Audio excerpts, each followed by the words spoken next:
Not bacteria, not viruses, so Fungus.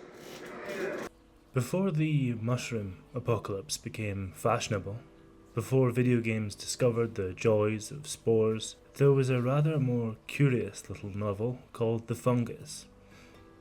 Unashamedly grotesque, wildly imaginative, and very possibly the original Last of Us, minus the budget and the subtlety. Published in 1985 under the pen name Harry Adam Knight, because obviously Harry Adam Knight sounds much scarier than John Brosnan and Leroy Kettle.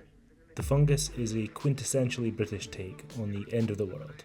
Think less Chernobyl and more Sainsbury's car park, but unspeakable things are growing in it.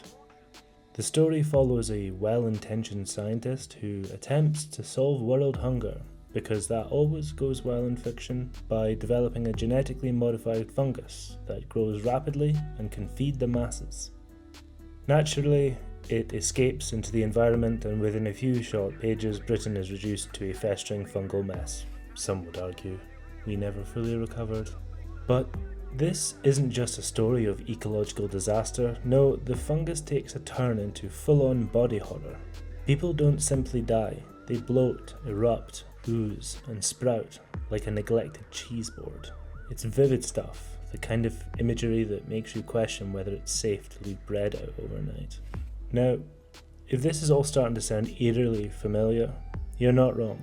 The Last of Us, which debuted in 2013, also features a mutated fungus, this time cordyceps, that infect humans and turn them into something between a zombie, a triffid, and a particularly unfriendly dinner guest. The creators of The Last of Us have cited a BBC Nature documentary as their inspiration, but one has to wonder, did they ever stumble across the fungus? Or did we all just quietly agree that mushrooms were terrifying and to get on with it? While the fungus lacks the emotional nuance and character development of The Last of Us, it certainly shares its fungal DNA, pun regrettably intended.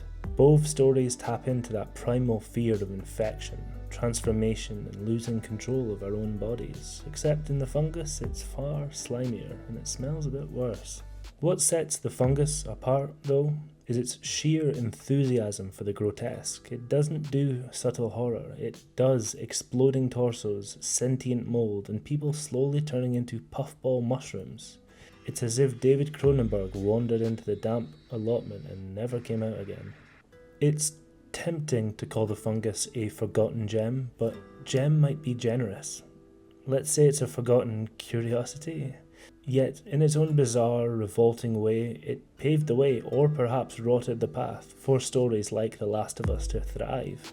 So, was the fungus the original Last of Us? Perhaps not in execution, but certainly in fungal spirit, and if nothing else, it reminds us of an important life lesson. Never, under any circumstances, trust a mushroom. Cheers.